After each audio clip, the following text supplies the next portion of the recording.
तो अपनी कोठरी में जा और द्वार बंद करके अपने पिता से जो गुप्त में है उससे प्रार्थना कर। गुप्त में से प्रार्थना कर, तब तेरा पिता जो गुप्त में देखता है तुझे प्रतिफल देगा। तब तेरा पिता जो गुप्त में देखता है तुझे प्रतिफल देगा। बोलो आमीन। आमीन।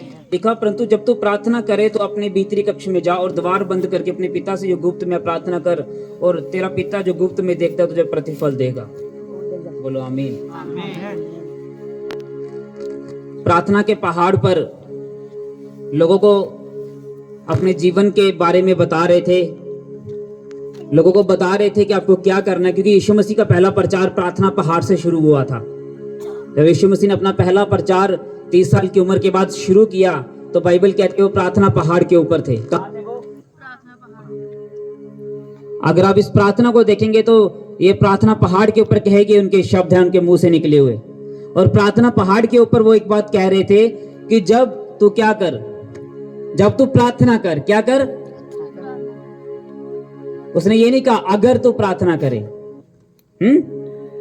परमेश्वर ने क्या कहा? जब तू, मतलब परमेश्वर ने एक शर्त लगाई कि तुझे प्रार्थना करनी ही पड़ेगी। अगर और जब में एक बहुत बड़ा अंतर होता है। अगर मतलब कभी कभी, जब मतलब कंपल्सरी कि तुझे ये चीज करनी ही पड़ेगी। जैसे मान के चलो मैं कहता हूं किसी को कि अगर तू सांबा गया दे ये चीज ली आने, अगर तू गया दे, पर मैं किसी को कहता हूं तुझे सांबा जाना पड़ेगा और सांबा जाने के बाद तुझे ये काम करना होगा। पर मैं अगर और जब में ये अंतर आया कि तुझे प्रार्थना करनी पड़ेगी। लिखा जब तू प्रार्थना करे तो अपनी कोठरी में जा और द्वार बंद करके प्रार्थना कर, तब तेरा पिता जो गुप्त में देखता है तुझे प्रतिफल देगा। परमेश्वर आज मसीह लोग, आज विश्वासी लोग, आज पास्टर साहबान, आज आराधक साहबान सब ये सोचते हैं कि परमेश्वर मेरे जीवन में बड़े काम करे। बाइबल कहती है छुटकारा फ्री है, पर अभिषेक के लिए बाइबल कहती है साल्वेशन फ्री है, उद्धार जो फ्री है, पर छुटकारा, चंगाई, आशीष, बरकत, इन चीजों के लिए तुमको अपना काम करना पड़ेगा। और विश्वास करते हो तो बाइबल कहती है तुम उद्धार को प्राप्त करते हो, क्योंकि यीशु ने कहा तो उद्धार के लिए मुंह से अंगीकार कर। जब तुम यीशु को अंगीकार करते हो कि यीशु प्रभु है, तो यीशु तुम्हें उद्धार देता है, तुम्हें मुक्ति देता है फ्री की। पर वो कहता धार्मिकता के लिए मन से क्या कर? विश्वास कर। जो उद्धार यीशु ने तुम्हें फ्री दिया, अब आगे का काम आपका है चंगाई, आशीष, बरकत, अनुग्रह, दया, इन सब चीजों को प्राप्त करने का अब तुम्हारा काम है। और इन चीजों को प्राप्त करने के लिए अब तुम लोगों को क्या करना पड़ेगा? अब तुम लोगों को यह करना पड़ेगा, यीशु ने कहा जब तू प्रार्थना करे तो कहां जा? अपनी कोठरी में।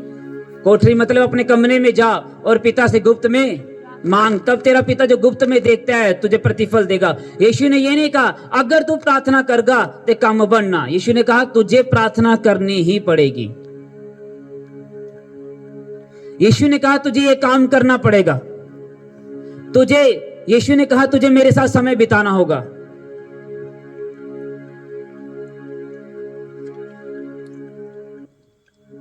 एक दिन मैं प्रार्थना कर रहा था, इसी हफ्ते में प्रार्थना करते करते मैं देख रहा था कि मेरा वो कनेक्शन प्रभु के साथ नहीं बन रहा था।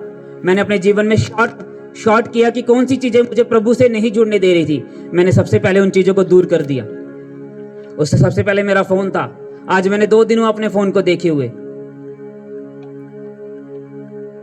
मुझे ये नहीं पता कितने फोन आए हैं, मैंने देखा ही नहीं आज तक 2 दिन से। और मैं प्रभु से बोल रहा था प्रभु तुम मुझसे बात नहीं कर रहा, क्योंकि जो चीज मुझे चाहिए वो चीज नहीं हो रही है। और प्रभु ने कहा उन चीजों को दूर कर दे जिन चीजों में तू खोया हुआ है, क्योंकि मैं संसार में ज्यादा और आत्मा में कम था। मैंने संसार को दूर किया और आत्मा में जाना शुरू कर दिया। आपको अपने छुटकारे के लिए, आपको अपनी चंगाई के लिए, आपको अपनी बरकत के लिए, आपको अपने फेवर के लिए, यीशु के लिए, जो कुछ यीशु तुम्हारे लिए करना चाहता है, आपको उसके लिए मूल्य अदा करना होगा। और सबसे बड़ा मूल्य जो है वो प्रार्थना है। आपको अपनी कोठरी कक्ष में जाना होगा, कोठरी कक्ष में रहकर प्रार्थना करनी होगी, तब तेरा पिता जो गुप्त में देखता है, परमेश्वर तुम्हें देखकर उस प्रार्थना में तुम्हें प्रतिफल देगा, इनाम देगा वो तुम्हें, और वो इनाम दुनिया के सामने देगा तुम्हें वो। पर सब कुछ बदलने के लिए तुम्हें प्रार्थना पर आना होगा, तुम्हें अपने घुटनों पर आना होगा।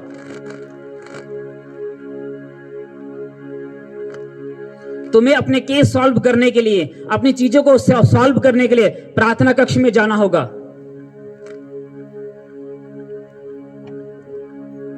परमेश्वर के एक दास, आज उनकी सेवकाई पूरी दुनिया में है।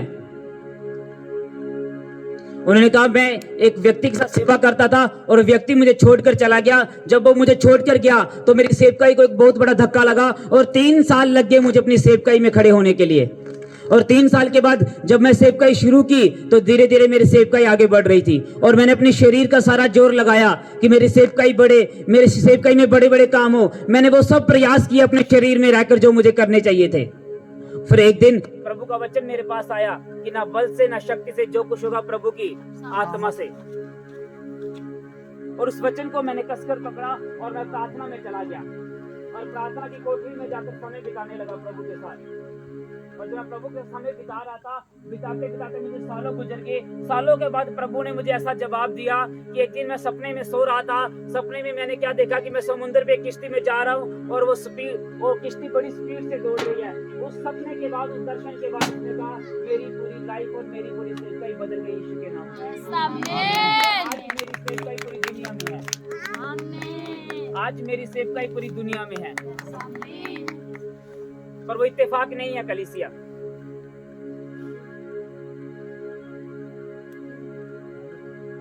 वो इत्तेफाक नहीं है। क्या बोलो, इत्तेफाक से कुछ हो गया। बाइबल में किस्मत नाम का कोई शब्द नहीं पाया जाता। बाइबल में इत्तेफाक नाम का कोई शब्द नहीं पाया जाता। बाइबल किसी किस्मत को बयान नहीं करती। बाइबल किसी इत्तेफाक शब्द को बयान नहीं करती, क्योंकि जहां यीशु मसीह पैदा हुए यरूशलेम में, जहां बाइबल लिखी गई इब्रानी और यूनानी में, जो कुछ यीशु वहां हुआ उसमें कोई भी किस्मत नाम का शब्द नहीं है। उसमें लिखा अगर तू प्रार्थना करेगा तो तेरे साथ जुड़ी सब चीजें बदल जाएंगी। अगर तू क्या करेगा? प्रार्थना करेगा। तो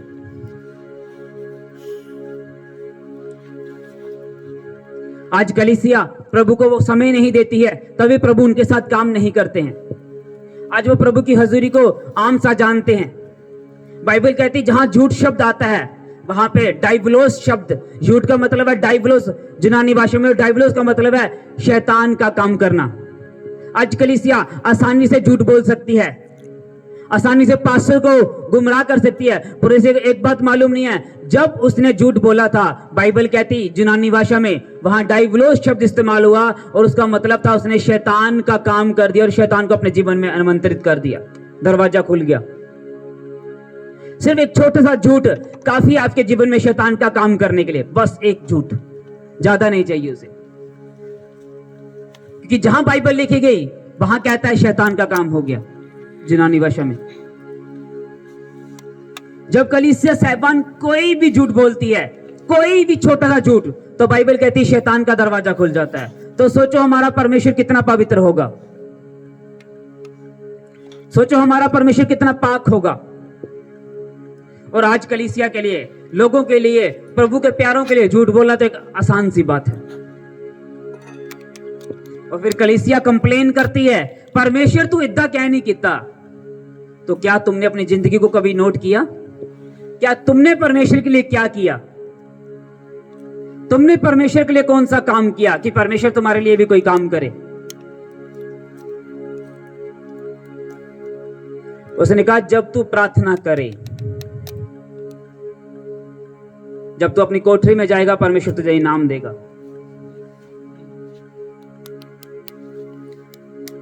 आज कलीसिया प्रभु का काम कम, और मुझे लगता है कि कहीं ना कहीं वो प्रभु के वचनों से ज्यादा बाहर जाते हैं। और बाइबल कहती है जहां जहां वचन टूट जाता है वहां वहां शैतान अपना काम आसानी से करता है। इसलिए आज शैतान का सबसे बड़ा हथियार यह है कि वो किसी ना किसी रीति से प्रभु के प्यारे लोगों से वचन तोड़ाना चाहता है।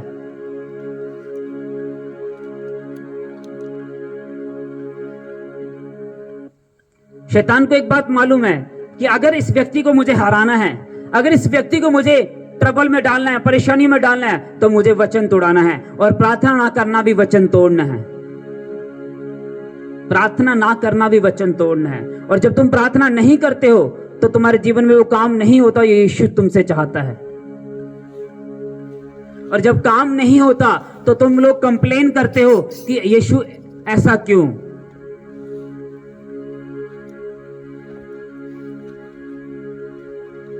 जब हिजकिय्याह नबी को कैंसर हुआ तो बाइबल कहती है वो चुपचाप मरने के लिए नहीं चला गया, और प्रार्थना की कोठरी में गया। पढ़ो बाइबल जाके। और उसने यीशु से ऊंची पुकारा, हे यीशु मुझे चंगा कर। हिजकिय्याह को कैंसर था। बाइबल कहती है जब उसने प्रार्थना शुरू की और जब उसकी प्रार्थना खत्म हुई तो परमेश्वर ने अपने नबी के ऊपर बात को जाहिर किया और उसने बोला जा इसको बोल, इसकी उम्र को मैं 15 साल और बढ़ाऊंगा तेरी प्रार्थना सुनकर।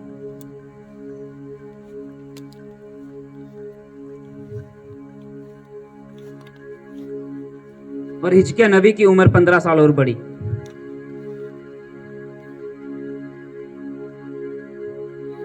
लोग कहते हैं यीशु मेरे साथ बात नहीं करता। याद रखना, यीशु सबके साथ बात नहीं कर सकता। यीशु सिर्फ मूसा से बात करता था और मूसा आगे हारून से, क्योंकि यीशु को बात करने के लिए अपने लेवल का व्यक्ति चाहिए, अपने लेवल से, अपने लेवल का। उसे पाक और पवित्र लोग चाहिए, उसे पवित्रताई से चलने वाले लोग चाहिए, पवित्रताई से चीजें चाहिए, उसे वचन को पूरा करने वाले लोग चाहिए उसे, तभी यीशु बात करता है। पर यीशु ने कहा था कि अंत के दिन में अपना आत्मा सब मनुष्य पर उंडेल दूंगा। मेरे बेटे और बेटियां भविष्यवाणी करेंगे, मेरे जवान दर्शन देखेंगे। यीशु ने कहा था मैं अंत के दिनों में सबके लिए खोलता हूं दरवाजा, पर जो उस दरवाजे में जाना चाहता है। तो मैं भी कुछ साल पहले प्रभु को बोला, प्रभु तू मुझे प्रोफेसी नहीं देता, प्रभु तू मुझे बताता नहीं लोगों के बारे में, प्रभु तू ऐसे नहीं करता, प्रभु तू ऐसा क्यों नहीं करता, प्रभु तुम मुझे बता। और आप सब लोग जानते हैं कि मैंने पिछले साल कोई विजिटिंग नहीं की, मैं कहीं नहीं गया, क्योंकि मुझे एक बात मालूम थी, प्रभु ने कहा मांगो तो दिया जाएगा। और मुझे एक बात मालूम थी, अगर मुझे ये चीज चाहिए तो मुझे अपनी प्रार्थना की कोठरी में जाना पड़ेगा। और मैं वहीं था, और वहीं था अपने टारगेट को लेकर, वहीं था। और जब वो चीज मुझे मिल गई मैंने बोला डन हो गया, प्रभु ने मुझे दे दी है।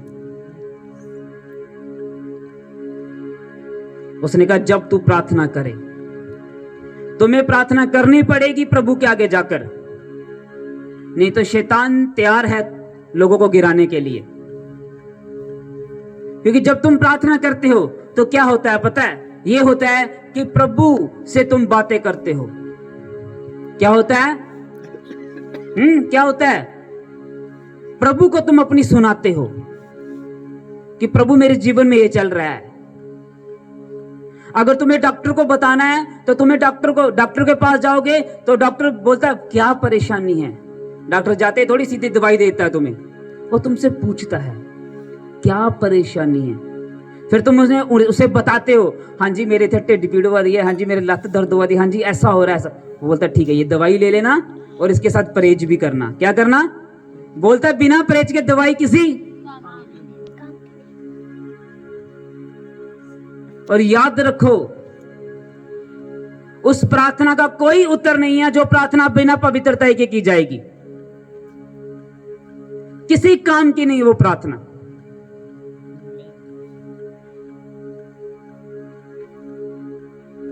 क्योंकि दवाई के साथ एक शर्त यह है कि तुम्हें परहेज करना पड़ेगा, नहीं तो दवाई तभी काम करेगी। प्रार्थना जीवन के साथ एक शर्त यह है कि तुम्हें पहले पवित्रता में जीवन व्यतीत करना होगा। हमारा परमेश्वर ऐसी बातें रखता है तुम्हारे आगे, फिर उन शर्तों को जब तुम पूरा करते हो तो बाइबल कहती जो तुम मांगेगा वो तुझे दे देगा। जो तू मांगेगा वो तुझे दे देगा। उसने एक शर्त रखी है उसके साथ। हर वादा जो परमेश्वर ने बाइबल में लिखा है, हर वादे को पूरा करने से पहले उसने एक शर्त रखी है। उसने क्या कहा? उसने कहा अगर तू मेरे नियम और विधियों को मानेगा, उस पे चलेगा, तभी तेरे खेत ब्लेस होंगे, तभी तेरे बच्चे ब्लेस होंगे, तभी तेरा घराना ब्लेस होगा, तभी तू उससे ठहराया जाएगा। और आज मसीह लोग और प्रभु ना आख्या वचन तोड़ी जंदे हैं, जगह जहां मन करता है वो करते हैं। फिर पता कहते हैं प्रभु ने आख्या तेरे बच्चे ब्लेस होंगे, प्रभु ने आख्या तेरा परिवार ब्लेस होगा। प्रभु ने यह कहा। प्रभु ने पहले क्या कहा वो तो देखो। प्रभु ने कहा अगर तू मेरी आज्ञा और विधियों को मानेगा तो फिर तेरे सब काम पूरे हो जाएंगे। उसने शर्त लगा दी वचन से, उस काम करने से पहले शर्त यह है कि अगर तू मेरे वचन के ऊपर चलना शुरू कर देगा तो तेरे काम सफल हो जाएंगे। पर शर्त को लोग भूल जाते हैं, जो मन करता है वो करते हैं, व्यभिचार, झूठ बोलते हैं, गंदे काम, जो मन करता है वो करते हैं, शर्त को छोड़कर फिर वचन अंगीकार करते हैं। परमेश्वर ने कहा था तेरे कोड़े खाने से मैं चंगा हो जाऊंगा, फिर बाद में पता चलता है यार बंदा मर गया। मेरे को पता चलता बंदा मर गया यार। मैं प्रभु से कंप्लेन करता था आज से 3 4 5 साल पहले, प्रभु यार वो तो बड़ा अच्छा विश्वासी था, वो मर गया। जब उसके जीवन में देखो बाद में पता चलता है बंदा एक नंबर का शराबी निकले। फिर बोलते हैं मैं आपसे ज्यादा, मैं जब मुझे पता चला ना यार वो बंदा मर गया, मैंने प्रार्थना में जाना, मैंने कहा प्रभु यार वो ना सही विश्वासी हो दे मरी गया। प्रभु तूने तो कहा था कि अगर कोई मेरे को मानेगा वो जीवन को पाएगा, वो जिंदगी को पाएगा। प्रभु फिर तूने उसके जीवन में काम क्यों नहीं किया?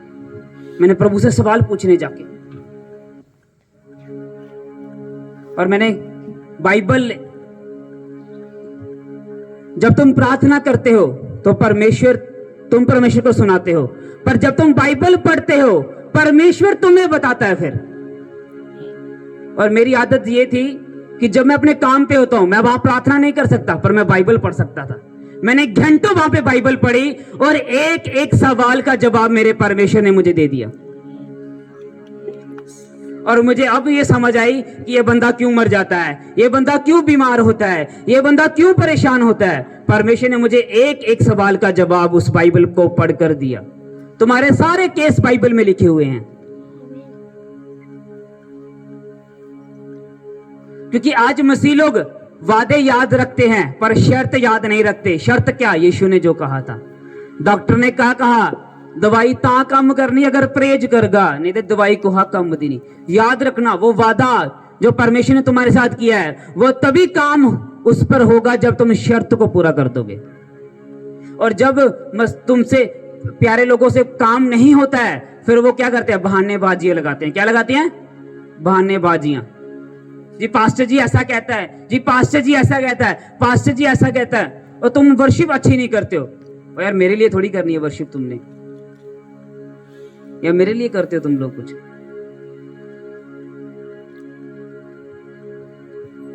तुम सब प्रभु के लिए कर रहे हो।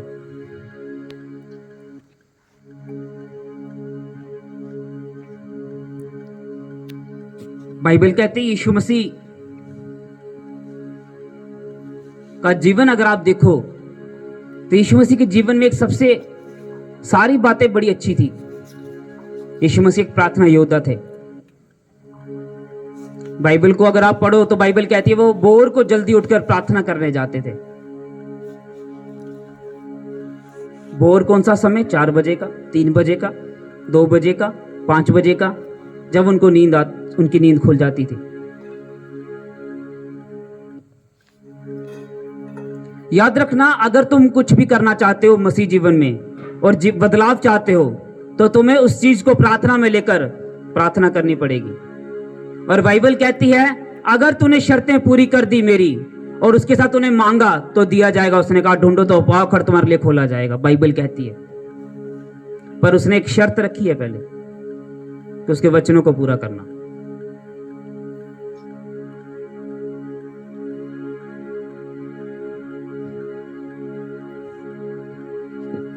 उसने कहा जब तू अपनी कोठरी में जाएगा तो मैं दुनिया के सामने तुझे इनाम दूंगा। रिवार्ड्स क्या होते हैं? जब कोई बंदा जीतता तो उसे क्या मिलते हैं? मेडल मिलते हैं कि नहीं मिलते हैं? तो खुदा तुमसे कहता है वो मेडल प्राप्त करने के लिए तुम्हें क्या करना पड़ेगा? ऊंचा बोलो। अपनी कोठरी में प्रार्थना करनी पड़ेगी। क्यों चीजें सीधी नहीं होती हैं? उसका सबसे बड़ा कारण यह है क्योंकि लोग प्रार्थना योद्धा नहीं है। लोग क्या नहीं है? प्रार्थना योद्धा नहीं है।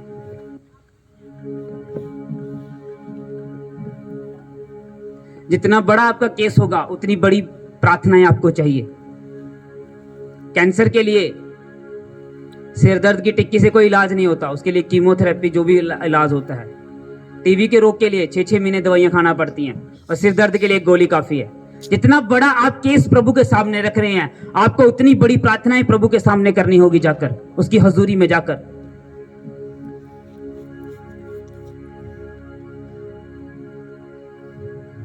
तब परमेश्वर उन केसों को सॉल्व करेगा आपके जीवन से, उन चीजों को परमेश्वर निकालेगा आपके जीवन से, खत्म करेगा आपके जीवन से। और उसने कहा मैं तुम्हें जिंदगी देने के लिए आया हूं, नया जीवन देने के लिए आया हूं। परमेश्वर तुम्हें नया जीवन देगा यीशु के नाम में। पर तुम लोगों को प्रार्थना कक्ष में जाना होगा। हमारे यीशु प्रार्थना योद्धा थे। यीशु जब हीलिंग मिनिस्ट्री करते थे, चिंगाई सभा, तो बाइबल कहती है वो तुरंत प्रार्थना करने चले जाते थे। बाइबल कहती है वो बोर कोट कर प्रार्थना करते थे। वो एक प्रार्थना योद्धा थे। क्योंकि जब आप प्रार्थना करते हैं और प्रभु को करते रहते हैं, और उसके बाद जब आप वचन पढ़ते हैं, प्रभु आपको अपनी बातें जाहिर करता है आपके ऊपर। प्रभु तैयार है आपको बताने के लिए। क्या तुम लोग तैयार हो उसकी हजूरी में जाने के लिए? तब यीशु बात करता है। प्रभु तैयार है तुमको छुड़ाने के लिए। क्या तुम तैयार हो प्रभु की हजूरी में जाने के लिए?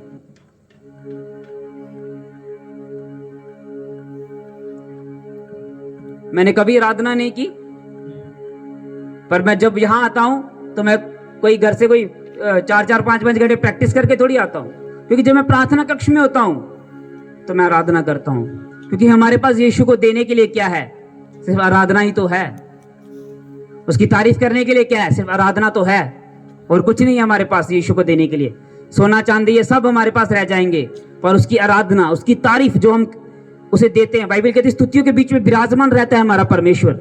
जब हम उसको आराधना देते हैं, वो खुश होता है और उसका आत्मा हम पे जुम्बिश करता है। उसका आत्मा हम लोगों पे उतरता है, और जब उसका आत्मा उतरता है तो उसकी आत्मा ने तो काम करना है। बाइबल कहती है जहां कहीं पवित्र आत्मा, वहां आजादी है। जब आत्मा आ जाएगा वो अपने आप तुम्हारे जीवन में काम करेगा। तुम्हें जोर लगाने की जरूरत नहीं है, सिर्फ तुम्हें उसकी हजूरी में जाने की जरूरत है। आमीन, ऊंचा आशीष आपकी। उसकी हजूरी कहां? प्रार्थना में।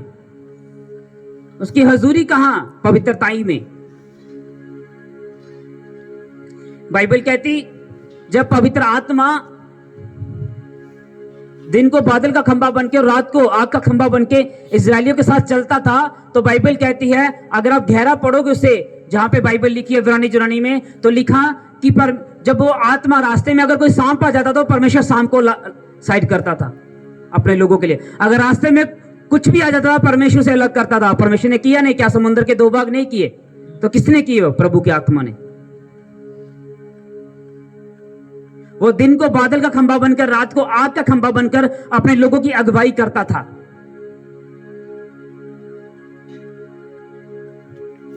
वो अपने लोगों को बताता था कि तुम्हें कैसे चलना है। और जब उनको कोई भी मुसीबत आती थी, वही आत्मा उनके जीवन में काम करता था और उन्हें आजादी देता था। आज भी वही आत्मा है, मौजूद है। पहले वो आता था और जाता था, पर अब वो उंडेला गया है। उंडेला गया मतलब जैसे पानी आता है, पानी आता है और आप पानी गिरता है तो पानी बह जाता है, बहता है जहां रुकता है एक जगह। उंडेले जाने का मतलब है बहता जाना। क्या मतलब है? कभी नहीं रुकेगा। तभी पवित्र आत्मा अभिषेक कहीं नहीं रुकता। जब वो किसी के ऊपर आ जाता है, उंडेल, परमेश्वर ने ये नहीं कहा कि मैं तुझे पवित्र आत्मा से भर दूंगा। परमेश्वर ने कहा मैं पवित्र आत्मा तेरे पे उंडेल दूंगा। बाइबल में अगर इब्रानी जुरानी में लिखा उंडेल दूंगा। उंडेलने का मतलब जिस तरह पानी आपने गिरा दिया वो बहता चला गया, अब पवित्र आत्मा का अभिषेक तेरे जीवन में बहता ही चला जाएगा और तेरे बीच से निकलकर जीवन जल की नदियां निकल जाएंगी यीशु के नाम से, उसने कहा। तभी तो वो निकलेगा। पर वो आएगा कहां से? प्रार्थना से।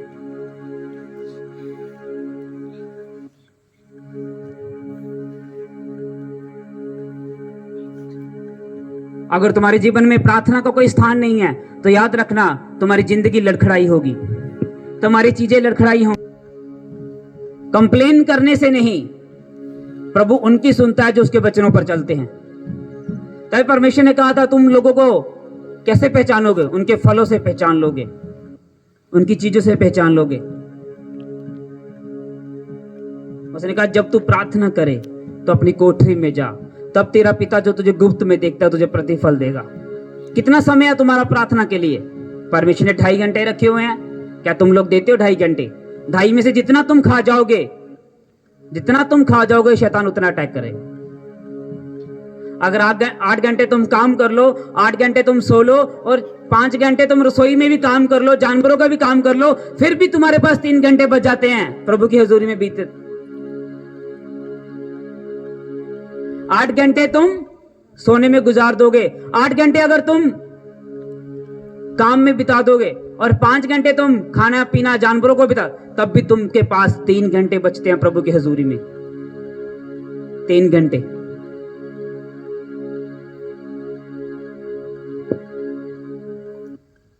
जो कुछ तुम प्रभु को दोगे, याद रखना प्रभु तुम्हें वही वापस करेगा। तुम प्रभु को क्या दे रहे हो? अगर तुम, बाइबल कहती है परमेश्वर का खाना पवित्रता ही है और शैतान का खाना पाप है। जैसे तुम पाप करना शुरू कर दोगे, तुम्हारे जीवन में शैतान काम करना शुरू कर देगा। जैसे तुम पवित्रताई के ऊपर खड़े होना शुरू कर देगे, बाइबल कहती है पवित्र आत्मा तुम्हारी मदद करेगा। वो सहायक है तुम्हारा, वो मददगार है तुम्हारा, तुम्हें आगे लेकर जाने के लिए, जब तुम उसे पुकारते हो। परमेश्वर ने कहा, बहुत से होंगे जिन्होंने मेरे नाम से दुष्ट आत्माओं को निकाला होगा, लंगड़ों को चलाया होगा, मुर्दों को जिंदा होगा। प्रभु क्या कहता, मैं तुम्हें नहीं जानता। क्यों नहीं जानता? क्योंकि उन्होंने प्रभु की इच्छा को और पवित्रता को नहीं बनाए रखा। तुम क्या, शैतान के पास मसा नहीं है, शैतान के पास शक्ति नहीं है। किसने दी? यीशु ने दी। क्या वापस ली? नहीं ली, क्योंकि यीशु जो एक बार दे देता है वापस नहीं लेता। यीशु चाहता है, क्या शैतान उस मसीह से गलत काम नहीं कर रहा? कर रहा है, पर शैतान, परमेश्वर ने उसे छीना नहीं। अब यीशु जो आपको देना चाहता है उसको संभाल कर, आपकी जिम्मेदारी है, आपकी जिम्मेदारी है कि आप उन चीजों को संभाल कर रखें। आपकी जिम्मेदारी है कि आप परमेश्वर की तरफ पवित्रताई में चलें। आपकी जिम्मेदारी है कि आप अपने जीवन में अब उन सारी चीजों की वैल्यू समझे जो परमेश्वर ने आपको दी हैं। क्योंकि परमेश्वर नहीं चाहता कि आपका आत्मा नाश हो जाए। परमेश्वर चाहता है कि आप प्रभु के राज्य के वारिस बन सकें। और प्रभु के राज्य के वारिस बनने के लिए आपको प्रार्थना करनी होगी। जब इस हफ्ते मैं प्रार्थना कर रहा था और मुझे प्रभु की वो हजूरी महसूस ही नहीं हो रही थी जो मुझे चाहिए होती है, मैंने अपने घर वालों से कहा, मैंने कहा ना मैंने काम पे जाना है, ना मैंने किसी के साथ प्रार्थना करनी है, मैंने प्रभु के साथ अकेले समय बिताना है। और आज तीसरा दिन हो जाएगा मुझे अपना फोन देखे हुए कि मुझे प्रभु के साथ बात करनी है। अब समय आ चुका है मुझे प्रभु के साथ बात करने का। प्रभु के साथ बात कैसे की जाती है? प्रभु के साथ बात करने का सबसे आसान तरीका यह है कि उन चीजों को दूर कर दो जो चीजें आपको प्रभु के पास जाने से रोकती हैं। सबसे पहले उसमें से आपका फोन, आपका परिवार, आपकी वो चीजें। आज मुझे 2 दिन हुआ अपनी, सच कह रहा हूं, अपनी वाइफ को भी समय दिए हुए 2 दिन समय, मतलब मैं उनके पास बैठा ही नहीं। मैंने कहा मुझे प्रभु की हजूरी में जाना, मुझे प्रभु से बात करनी है ताकि मैं लोगों के लिए अगुवाई कर सकूं। प्रभु कब बातें करता है? प्रभु तब बात करता है तुम्हारे जीवन में जब तुम प्रभु को वैल्यूएबल समझते हो अपने जीवन में कि हाँ मैं प्रभु के लिए वो करूंगा। तुम्हारे लिए तो प्रभु के वचनों की कोई वैल्यू नहीं है। तुम्हारे फोन ऑन है, तुम्हारी चीजें ऑन है, तुम्हारा सब वो चीजें ऑन है। प्रभु कैसे बात कर पाएगा तुम्हारे जीवन में? वो कभी तुम्हारे जीवन में बात नहीं कर पाएगा। क्यों नहीं कर पाएगा? क्योंकि तुमने उनके लिए कोई वैल्यू नहीं समझी उसके लिए। तभी आपने पिछले साल देखा होगा मैं बहुत कम लोगों से बात करता था और बहुत से लोग मुझसे नाराज भी हुए। बहुत से लोग मुझसे नाराज हुए, बहुत से लोग। पहला स्थान हमेशा परमेश्वर को दो, किसी और चीज को मत रखो। तुम्हारे लिए लाखों रुपया होने वाला व्यक्ति क्यों नहीं है, परमेश्वर को दो पहला स्थान। ये सब पॉसिबल होता है प्रार्थना पर और आराधना पर। जब आप प्रार्थना की कोठरी में चले जाएंगे, फोन बंद कर कर, जिसका मर्जी फोन आ जाए, अब मुझे कोई परवाह नहीं है। मुझे कल एक पास्टर फोन करे, मैंने आपसे मिलना है। मैंने कहा मैंने किसी से नहीं मिलना आज के दिन, मेरे लिए मैंने उसी वक्त फोन स्विच ऑफ कर दिया और 7 बार उनका फोन आया। परमेश्वर के सामने किसी चीज की वैल्यू, मतलब परमेश्वर परमेश्वर है। जो स्थान परमेश्वर वो परमेश्वर का है, जो चीजें लोगों की वो लोगों की है। और पाखरू अपने आप अगुवाई करता है। पाखरू बताता है कि लोगों के जीवन में ये काम हो रहा है, इनको ये छुटकारा चाहिए।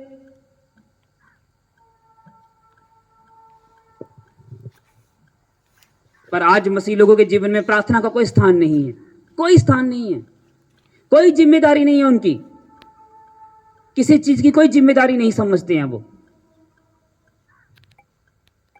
और जब तक तुम लोग खुद जिम्मेदारी नहीं उठाओगे, परमेश्वर कभी काम नहीं करे।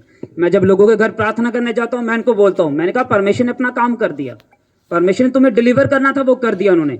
अब तुम्हारी जिम्मेदारी है उस डिलीवरेंस को बनाए रखना। क्योंकि बाइबल कहती जो सही है वो चौकस रहे, कहीं वो गिर ना जाए। अब तुम्हें लगता है कि अब मैं बिल्कुल ठीक हूं, अब मुझ पे कोई अटैक नहीं हो रहा, अब मुझे प्रार्थना करने की जरूरत नहीं, तो बाइबल कहती है वो सही है, वो चौकस रहे, कहीं वो गिर ना जाए। अब तुम्हें अपने छुटकारे को बनाए रखने के लिए ही प्रार्थना में बने रहना होगा। क्योंकि परमेश्वर कहता है शैतान निकल आया है किस लिए? लोगों को गिराने के लिए, खत्म करने के लिए, मारने के लिए। और परमेश्वर कहता है तुम्हें प्रभु के राज्य में बलपूर्वक प्रवेश करना होगा, फोर्सफुली, एफर्टफुली। तुम्हें अपना कंफर्ट छोड़ना होगा। कंफर्ट समझते हो क्या? जब तुम्हें ज्यादा नींद आए हो, तुम्हें उसी नींद को त्याग कर प्रभु की हुजूरी में बैठना होगा। मैंने 2 दिन ज्यादा प्रार्थना कर ली, मुझसे कल उठा ही नहीं गया, और कल मैं पूरे दिन सो गया।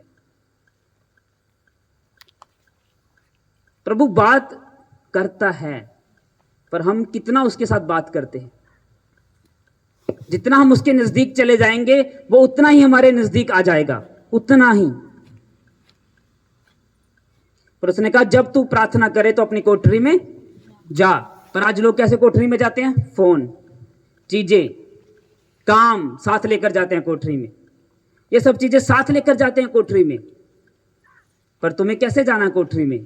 कोई फोन नहीं, कोई कॉल्स नहीं, कोई कुछ नहीं, सिर्फ खुद अकेले। बाइबल कहती है यीशु मसीह भोर के समय अकेले जाते थे प्रार्थना करने के लिए, अकेले। साथ मिलकर प्रार्थना करने का समय है, अकेले प्रार्थना करने का समय है। जब प्रभु तुम्हारी अगुवाई कर रहा है कि पता है प्रभु मेरे साथ, मेरा कनेक्शन जो सही है, अब मेरा सिग्नल जुड़ चुका है, प्रभु बात करेगा, तो साथ प्रार्थना करो। जब तुम्हें लगता है अब मेरा कनेक्शन ढीला हो गया है, छोड़ दो सब चीजें, चले जाओ प्रार्थना में अकेले। जब अकेले चले जाओगे, प्रार्थना में बैठे रहोगे। मुझे लगता है कल से मैंने 10 घंटे से ज्यादा समय सिर्फ आराधना में बिताया, 10 घंटे से ज्यादा समय सिर्फ आराधना में। कोई प्रेयर नहीं, प्रभु कोई प्रार्थना नहीं है मेरी, प्रभु मैं बस, मेरी प्रार्थना है आराधना करनी, प्रभु तेरी हजूरी में रहना, बस मेरी यही प्रार्थना है। आज घरों में कोई सिस्टम नहीं है लोगों का, तभी उनके जीवन में कोई काम नहीं होता। और इत्तेफाक नाम का कोई शब्द नहीं है बाइबल में। चुगलियां, निंदा, बैर बाडा, बाइबल कहती जहां शैतान आया वहां डाइवलोस शब्द हुआ, और डाइवलोस शब्द को जब एक्सप्लेन किया गया, वहां पे पहले नंबर था झूठ बोलना, दूसरे नंबर था निंदा करना, तीसरे नंबर था चुगली करना, चौथे नंबर था चापलूसी करना। जब तुम ये चारों काम करते हो, शैतान का काम करते हो। अगर तुम मुझे देखो, किसी के साथ बात नहीं करनी, किसी की बात नहीं सुननी, ठीक है, तुम्हारा क्या विषय बताओ। आज लोग हमारे आत्मिक पिता का विरोध कर रहे हैं जी, अपोस्टल अंकुर ऐसे कह रहे हैं, ऐसे कह रहे हैं, क्योंकि हमारे आत्मिक पिता उस बाइबल को पढ़ते हैं जहां बाइबल लिखी गई है, जहां से सही लिखा गया। और जब वो पवित्रता का प्रचार करते हैं, लोगों को पचता नहीं है, क्योंकि पवित्रता पे खड़े रहना ही सबसे बड़ी बात है। और हमारे आत्मिक पिता कहते हैं ना, ऐसे लोग भी हैं जो वह विचार करके भी आराधना कर रहे हैं, वह विचार करके भी गलत गलत काम कर रहे हैं।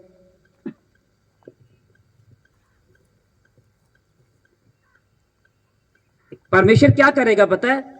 जब आप प्रभु की हजूरी में जीना सीख जाओगे, परमेश्वर उन लोगों को जो माइनस का कारण होंगे निकाल देगा, जो प्लस का कारण होंगे वो डाल देगा तुम्हारे जीवन में। ये सबसे बड़ा काम करेगा परमेश्वर। आमीन, ऊंचा आशीर्वाद किए। जब तुम प्रभु की हजूरी में जीना सीख जाओगे, परमेश्वर सबसे बड़ा काम तुम्हारे जीवन में ये करेगा कि जो चीजें तुम्हारे लिए सही नहीं होंगी उनको निकाल देगा। तुम्हें खुद पता नहीं चलेगा, यार ये क्या हो गया, यार मैं तो ठीक था, ऐसा क्यों हुआ। तुम बोलोगे ऐसे करो, और तुम्हें कुछ दिनों के बाद, कुछ महीनों का पता चलेगा कि जो चीजें तुम्हारे लिए माइनस का कारण थी, खुदा ने निकाल दी। खुदा फिर क्या करेगा?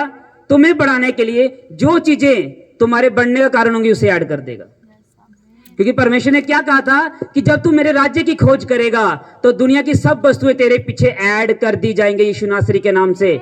आमीन, ऊंचा। उसने कहा था अगर तू प्रार्थना कक्ष में चला जाएगा, मेरी खोज करेगा। और याद रखना, खोज करना आसान बात नहीं है। जब साइंटिस्ट खोज करते हैं तो सालों साल लग जाते हैं, उसने कहा जब तू मेरी खोज करेगा तो दुनिया की सब वस्तुएं तेरे पीछे ऐड कर दी जाएंगी, ये चीजें तुम्हारे जीवन में होंगी। आमीन, ऊंचा आशीष आपकी है। जब तुम प्रार्थना कक्ष में जाओगे, माइनस का कारण निकल जाएगा, प्लस का कारण आ जाएगा यीशु के नाम में। तुम बोलोगे यार यार ये बंदा तो बड़ा सही ही परमेश्वर है, ये क्या हुआ? परमेश्वर ने कहा मेरी सोच में और तुम्हारी सोच में इतना अंतर है जितना जमीन और आसमान का अंतर है। बस यही बात याद रखो। परमेश्वर ने कहा जहां तुम सोचना बंद करते हो वहीं मैं सोचना शुरू करता हूं। कैसे? क्योंकि जब अब्राहम ने ये सोच लिया था कि मेरे घर बेटा नहीं होगा, परमेश्वर ने कहा बेटा अभी टाइम है तुझे बेटा देने का, क्योंकि अब तुझे ये मालूम पड़ जाएगा कि शरीर से नहीं जो तेरे घर जन्म है वो आत्मा से जन्मेगा। और जो चीजें आत्मा से जमती हैं वही तो परमेश्वर का वादा होता है कि हमारे जीवन में काम करें। क्योंकि जहां तुम शरीर में सोचोगे अब मैं नहीं मिलेगा, बात याद रखना, परमेश्वर वहीं आत्मा में काम करता है। तभी परमेश्वर ने कहा था कि अंत के दिनों में क्या होगा, तुम्हें पवित्र आत्मा से भरने की जरूरत है। पवित्र आत्मा तुम पे डेला जाएगा।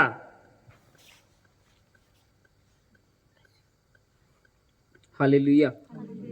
तब पाकरू काम करता है। जिसका नाम ही पवित्र आत्मा है तो याद रखो वो झूठ वाले लोगों के साथ कैसे रहेगा। मेरे जीवन में एक बड़ी बड़ी कमी है, मैं सबके सामने मानता हूं, गुस्सा करना। मुझे गुस्सा आ जाता है बड़ी जल्दी। गुस्सा कब आता है? मुझे जब प्रभु का काम सही नहीं ना हो रहा होता, मुझे तब गुस्सा आता है। ये मेरे जीवन में बहुत बड़ी कमी है। मुझे अपने झूठ को छुपाने की जरूरत नहीं है कि मैं तुम्हारे सामने झूठ बोलूं जी मैं बड़ा पवित्र हूं, मैं बड़ा ईमानदार हूं। ईमानदार तो मैं हूं, ये दुनिया जानती है, क्योंकि मैं अपने काम पे कभी ठगी नहीं करता, कभी मैं झूठ नहीं बोलता। पर मेरे जीवन में एक जो कमजोरी है, कि कमजोरी भी नहीं कहता, मैं ताकत कहता हूं उसे, क्योंकि जब प्रभु का काम सही रीति से नहीं होता है, कंट्रोल करना नहीं आता। तो प्रभु का काम अच्छी रीति से होना चाहिए। प्रभु की प्रार्थना करोगे तो मैं तुमसे कहता हूं तुम्हारा सब कुछ बदल जाएगा। मैं उसकी हजूरी में तुम्हें कह रहा हूं, आज तुम्हारे मुर्दे तक जीवित हो जाएंगे। मैं ये कह रहा हूं तुम्हें, उसकी हजूरी में कह रहा हूं तुम्हें, यीशु के नाम से। आमीन। बड़ा छोटा है कलीसिया आपका। जाओ, जब तुम पवित्रताई के साथ प्रार्थना करोगे, आज मैं तुमसे कहता हूं, तो तुम्हारे साथ जुड़ी हर चीज बदल जाएगी। जो परमेश्वर का वो परमेश्वर को दो। उसने कहा जब तू प्रार्थना करे, जब तू बस इतनी बात याद रख लेना कि मुझे प्रार्थना करनी होगी।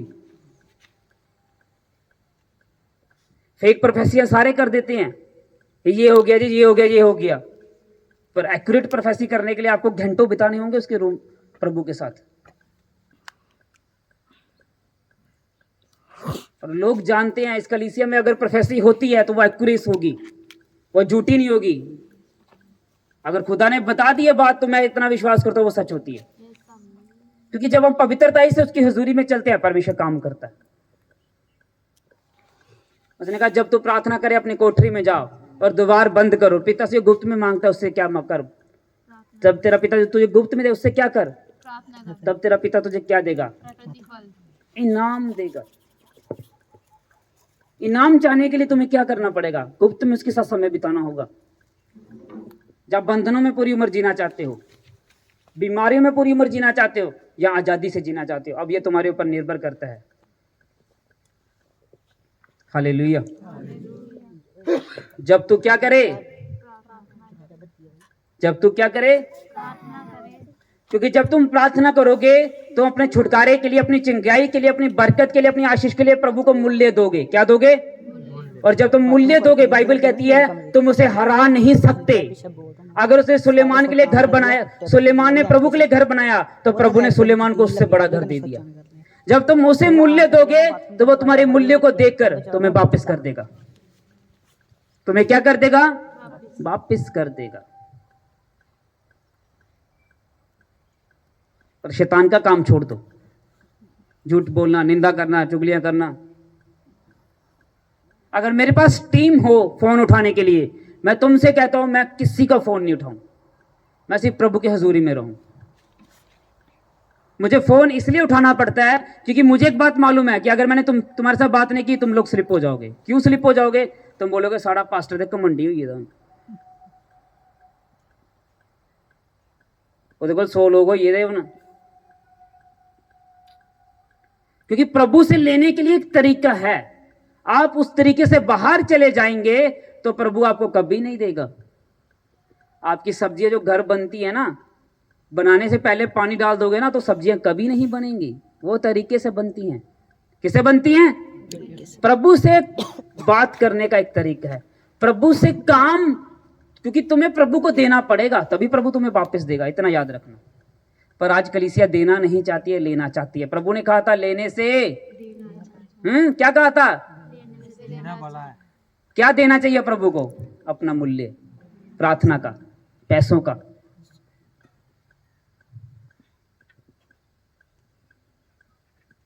हालेलुया।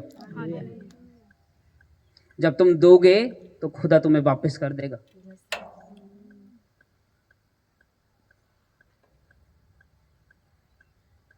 लोग क्या कहते हैं? ये सबसे बड़ा रोग है, ये सबसे बड़ा रोग है, क्या कहेंगे लोग? ये सबसे बड़ा रोग है। बस लोग क्या कहते हैं? ना कभी प्रवाह करना।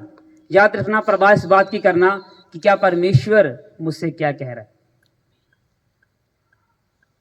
एक माता यहाँ आती थी 2-3 संडे पहले, पास्टर जी मुझे चर्च में प्रचार करने का समय दीजिए। मैंने कहा परमेश्वर ने नहीं कहा मुझे देने के लिए, तुम जो मर्जी कह लो, मैं तुम्हारी कभी नहीं सुनूंगा। मुझे लोग बड़ी सलाह देते हैं, ऐसे करना चाहिए, ऐसे करना चाहिए। मैंने कहा हाँ जी हाँ जी हाँ जी हाँ जी। क्यों हाँ जी? क्योंकि अगर मैंने इसको जवाब दे दिया हो सकता कहीं नाराज ना हो जाए। पर मेरा परमेश्वर मुझसे क्या कहता है मैं उसके पास जाकर सुनूंगा। अगर उसने कहा तो मैं उसकी बात मानूंगा, क्योंकि बाइबल कहती है जब पौलुस ने लोगों याकूब की सुनी, याकूब भी एक दास था। क्या था वो? एक दास था। जब उसने याकूब की सुनी तो पौलुस से गलत काम हो गया, उसने पवित्र आत्मा की आवाज को स्लिप कर दिया। किसकी आवाज को स्लिप कर दिया? जब उसने पवित्र आत्मा की आवाज को स्लिप किया, उसने वो विधि की जो उसे नहीं करनी चाहिए थी। बाइबल के अकॉर्डिंग वो पाप नहीं था, पर उसने प्रभु की आवाज को मिस कर दिया था। जब तुम लोगों की ज्यादा सुनोगे तुम प्रभु की आवाज को मिस कर दोगे। और छुटकारा जो है वो आत्मा में है, आवाज में है। और आवाजें भी कई प्रकार की है, तुम्हें पहचानना पड़ेगा कि ये प्रभु की है कि शैतान की है। और उसके लिए तुम्हें प्रभु की हजूरी में पवित्रताई से जीना होगा। जब तुम पवित्रताई में होंगे, याद रखना शैतान तुम्हारे पास नहीं होगा। पवित्रताई,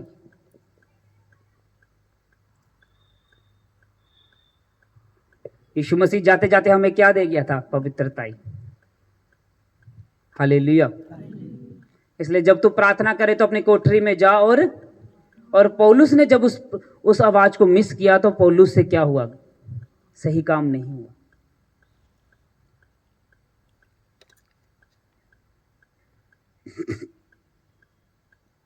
प्रभु की आवाज को सुनना वो प्रार्थना में सुनाई देती है। प्रभु से बातें करना वो प्रार्थना में सुनाई देती है। प्रभु को देना, आराधना, वो तुम्हें बहुत कुछ देता है। उस तुम्हारे पास क्या देने के लिए? सिर्फ आराधना। और जब बलिदान करने के लिए तुम कुछ लाओ तो सिर्फ पाक और साफ लेकर आना। पर आज कैसी आराधना हम प्रभु को देते हैं? टूटियां फूटियां, लंगड़ियां, अंधियां, गूंगियां, बहरियां, ऐसी आराधना हम दे रहे हैं। कैसे अंधी दे रहे हैं? फोन, प्रार्थना कर रहे हैं, प्रार्थना करते करते फोन आ गया मासी का। हाँ जी मासी सुना, ठीक है? हाँ मासी, हाँ मासी, 5 मिनट मासी ने गल कर ली, फोन बंद, फिर दोबारा प्रार्थना शुरू होगी। ये कौन सी? ये अंधियां, अंधी तो है, अंधियां तो है। ये क्या है? ऐसे चलता है प्रार्थना, ऐसे प्रार्थना चलती है। ऐसे चलती है या मैं गलत कह रहा हूँ? ऐसे चलती है प्रार्थना। उसने कहा जब तू प्रार्थना करने जा, क्या कर? दरवाजा बंद कर। खड़खड़ाता रहे तो खड़खड़ाता रहे। यहाँ तो तोड़ दे तो यहाँ मैं खोलूंगा नहीं। आज से 5 साल पहले जब मैं पुराने घर आता, मैं अपने दरवाजे के बाहर लिख दिया था, please do not enter the room without my permission and do not knock the door. तो इस दरवाजे को मत खड़काना, क्योंकि जब मैं प्रार्थना में मत खड़काऊँ। पर आज जब हम प्रार्थना में होते हैं, हमारा परिवार, हमारे बच्चे हमें तभी तंग करते हैं। ऐसे वो कभी उनको कोई भी काम नहीं पड़ेगा। क्योंकि शैतान को एक बात मालूम है, अभी कनेक्शन जुड़ने वाला है प्रभु के साथ। और उस कनेक्शन वो बैठा ना आसमान पे, अब उसको वो क्या करेगा? कट करेगा। जब तुम्हारे फ़ोन में टावर नहीं आएंगे, बात होगी, वो टावर डिस्कनेक्ट करने की कोशिश करता है। और तुम्हें वही टावर जोड़ने हैं प्रभु के साथ, अपने फ़ोन के। शैतान लाख कोशिश कर ले, वो शर्मिंदा रहेगा था हमेशा के लिए यीशु के नाम से। यीशु जीता था, जीता है और जीता रहेगा। वो हमेशा जीत चुका है। वो वैल्यूएबल प्रार्थना करना। कैसे प्रार्थना करना? वैल्यू मतलब पूरी ईमानदारी के साथ और पूरी वैल्यू देनी परमेश्वर को प्रार्थना में, कि हाँ प्रभु मैं तेरे लिए काम करूंगा। और जब लोगों से काम नहीं होता है तब बहानेबाजियां होती हैं। हालेलुया।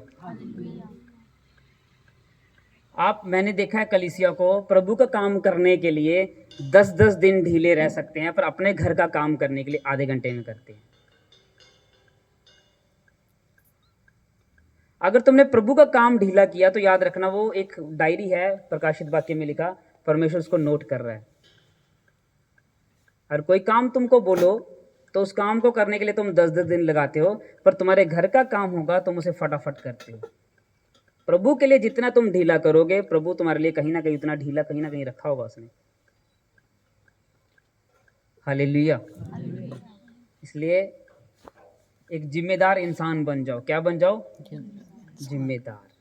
अच्छे बेटे बनो, अच्छे बेटियां बनो, जिम्मेदार बच्चे बनो, ताकि हम सब मिलकर हजारों लोगों को बचा सकें, एक दर्शन के साथ काम कर सकें, दर्शन को आगे लेकर जा सकें।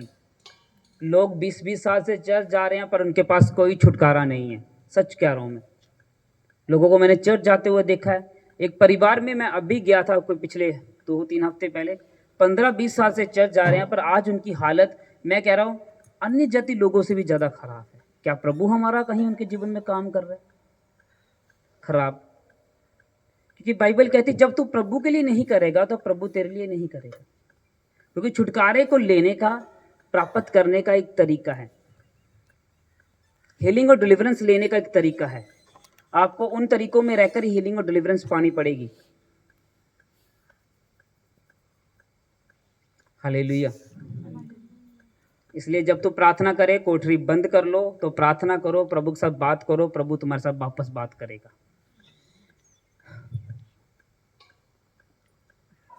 अपने हाथों को उठाएंगे आसमान की ओर, बोलेंगे परमेश्वर मुझे